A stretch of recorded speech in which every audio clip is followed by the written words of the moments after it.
नसों में जमा हुआ कोलेस्ट्रॉल को दोस्तों बाहर करने के लिए आपको बेहतरीन सा उपाय बता रही हूँ। अगर आप भी कोलेस्ट्रॉल की समस्या से परेशान हैं तो ये नुस्खा आपके लिए है। बढ़ा हुआ या जमा हुआ जो कोलेस्ट्रॉल होता है ना दोस्तों, आमतौर पर जो शुरुआती दौर होता है ना इसका, तो इसमें आपको स्पष्ट जो है इसके लक्षण दिखाई नहीं देते हैं। इसके जो मुख्य कारण होते हैं ना, वो होता है गलत खान पान जो होता है हमारा वो, या फिर व्यायाम की कमी और मोटापा इसके अंदर शामिल है दोस्तों। इसको जो है ना आप ब्लड टेस्ट के द्वारा जो है जान सकते हैं, यानी कि लिपिड प्रोफाइल ब्लड टेस्ट इसका किया जाता है, उसमें जो है ना इसका पता लगता है कि कोलेस्ट्रॉल जो है बढ़ा हुआ है दोस्तों। इसके जो लक्षण होते हैं ना, उनमें जब ये धीरे धीरे करके नसों के अंदर जमा हो जाता है तो आपको इस तरह के लक्षण दिखाई देते हैं, जैसे सीने में दर्द या फिर भारीपन होने लगता है दोस्तों। नसों, जो दिल की नसें होती हैं, सीने की नसें होती है ना, उनमें ब्लॉकेज होने लगते हैं और सीने में दर्द होने लगता है। दूसरा इसका जो लक्षण होता है उसमें दोस्तों थकान बहुत ज्यादा होती है, यानी कि शरीर के अंगों तक जो ठीक से खून नहीं पहुंचता है ना, जिसके कारण हर समय कमजोरी और थकान बनी रहती है। कई बार थोड़ा सा काम करते ही, सीढ़ियां चढ़ते ही या चलते ही सांस फूलने लगती है, सांस बहुत ज्यादा चढ़ती है। और कई बार क्या होता है, हाथों पैरों में जो है ना सुन्नता, यानी कि नसों में रुकावट के कारण हाथ और पैरों में सुनपन और झंझनाहट हो सकती है दोस्तों। आंखों के आसपास के हिस्से में पीले धब्बे दिखाई दे सकते हैं। त्वचा या आंखों की जो पलक होती है ना, उसके ऊपर पीले रंग की वसा युक्त परत, यानी कि जम जाती है दोस्तों, उभर सकती है। इसके साथ साथ नसों के ब्लॉकेज के कारण या कोलेस्ट्रॉल जमा होने के कारण दोस्तों चलने फिरने के दौरान जो है पैरों की जो मांसपेशियां होती है ना, उनमें खिंचाव होता है, दर्द होता है और ऐंठन महसूस हो सकती है। कई बार इसमें सिर दर्द बहुत ज्यादा होता है और चक्कर भी आता है, जैसे कि हमारा सुचारू रूप से जब ब्लड सर्कुलेशन नहीं होता है ना, तो इसके प्रभावित होने के कारण दोस्तों सिर में भारीपन रहने लगता है। और जब ये खराब कोलेस्ट्रॉल बहुत ज्यादा बढ़ जाता है ना दोस्तों, तो हमारी त्वचा का जो रंग होता है ना वो भी फीका पड़ने लगता है, ब्लड प्रेशर जैसी समस्याएं आने लगती है, धमनियों में प्लाक जमा होने के कारण रक्त जो चाप होता है वो बढ़ सकता है।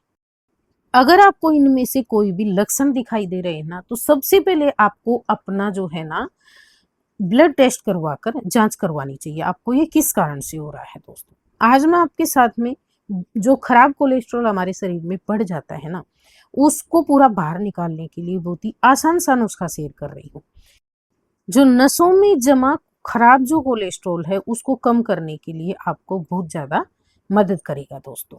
सबसे पहले यहाँ पे आप देख रहे हैं, हमने लिया है दोस्तों अलसी। अलसी जो होता है ना, ये जो हमारे शरीर में खराब कोलेस्ट्रॉल होता है, यानी कि एलडीएल होता है ना, उसको कम करने के लिए बहुत ज्यादा फायदेमंद माना जाता है दोस्तों।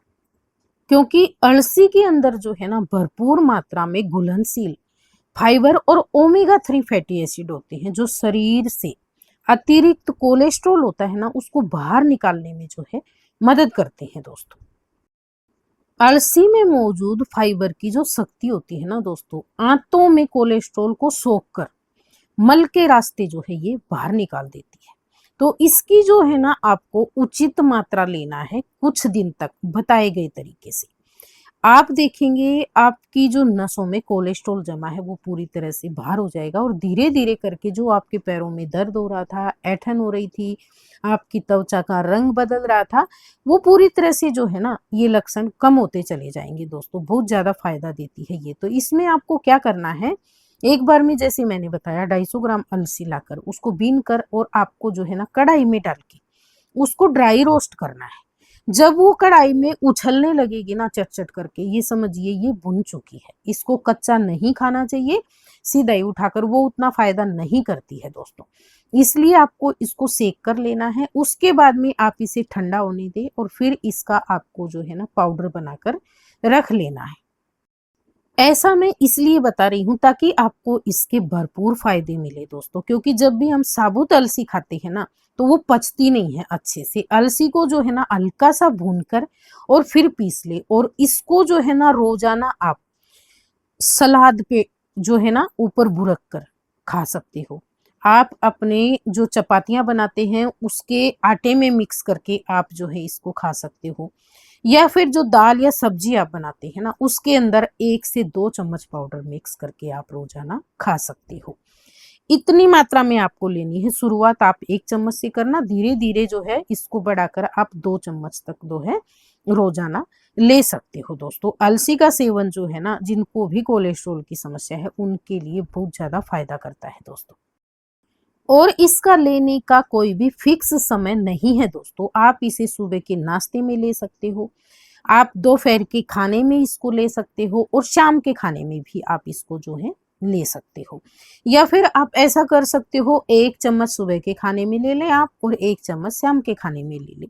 इस तरीके से भी आप ले सकते हो, जिनको बहुत ज्यादा कोलेस्ट्रॉल की जो है समस्या हो रही है। तो इसके साथ साथ आपको कुछ सावधानियां रखनी होगी दोस्तों। जिनका कोलेस्ट्रॉल बढ़ा हुआ होता है ना, उनको, जैसे आप बहुत ज्यादा सब्जी में तेल का इस्तेमाल करते हैं, वो आपको कम कर देना है। बिल्कुल आप एकदम कम ऑयल में, 0 ऑयल तो आप ले ही सकते हैं अगर आपको पसंद है दोस्तों। नहीं तो आपको अगर ऐसे लगता है बिना ऑयल की सब्जी वगैरह नहीं बनती है, तो एक जो छोटा चम्मच होता है ना, जिससे हम खाना खाते हैं, पूरे परिवार की सब्जी में इतना तेल इस्तेमाल करके आप सब्जी बनाएं। इससे क्या होगा, आपको बहुत जल्द फायदा मिलेगा दोस्तों। कुछ नुस्खा फायदा करते हैं, और कुछ जो है ना, जो हम परहेज रखते हैं ना, वो तो उनपे जैसे सोने पे सुहागा बोला जाता है ना, इस तरह का काम करते हैं दोस्तों। बहुत जल्द फायदा देंगे आपको ये दोनों चीजें साथ मिलकर, अगर आप अपना नुस्खा आजमाते हैं तो। दूसरा क्या है, तेल तो कम करना ही है। इसके साथ साथ अगर आपको, जैसे आप बहुत ज्यादा पराठे खाते हैं, तली हुई चीजें खाते हैं, पूरियां खाते हैं, या फिर रोटी पर आप भर भर कर जो है ना घी लेते हैं, जिनका कोलेस्ट्रॉल बढ़ा हुआ है उनके लिए है ये। तो उनको कम करना है दोस्तों। उनको घी जो है ना बहुत ज्यादा मात्रा में नहीं लेना है। साथ के साथ जो दूध आप लेते हैं ना, वो लो फैट दूध आप ले, और लो फैट दूध से जो है ना, आपको रोजाना 1 कटोरा दही बनाकर लेनी है, अपने खाने में शामिल करना है। इसके साथ साथ आपको रोजाना जो है ना एक्सरसाइज, या फिर 1 घंटा सुबह मॉर्निंग वॉक करनी है दोस्तों। और शाम को जब आप खाना खा लेते हैं ना, तो आपको जो है ना 20 से 30 मिनट स्लो वॉक करनी है। इस तरीके से आप अपने कोलेस्ट्रॉल को, जो बढ़ा हुआ खराब कोलेस्ट्रॉल है ना, उसको बहुत जल्द बाहर कर देंगे, और आपको बहुत ज्यादा जो है फायदा मिलेगा दोस्तों। इसके साथ साथ अगर ज्यादा समस्या हो रही है ना कोलेस्ट्रॉल की, तो आपको डॉक्टर की राय जरूर लेनी चाहिए, क्योंकि ये जो समस्या होती है ना दोस्तों, धीरे धीरे करके शुरू होती है, लेकिन आगे चल के ये बहुत ज्यादा परेशान कर देती है। इसलिए आपको सावधानियां तो रखनी होंगी, साथ साथ आप डॉक्टर का चेकअप भी करवा सकते हैं। नुस्खों के साथ साथ आप दवाइयां भी ले सकते हैं। ये था हमारा आज का नुस्खा दोस्तों। अगर आपको पसंद आया हो ना, तो प्लीज वीडियो को लाइक, शेयर, कमेंट, और चैनल पे पहली बार आए हैं तो सब्सक्राइब कर लेना। वीडियो देखने के लिए आपका बहुत बहुत धन्यवाद।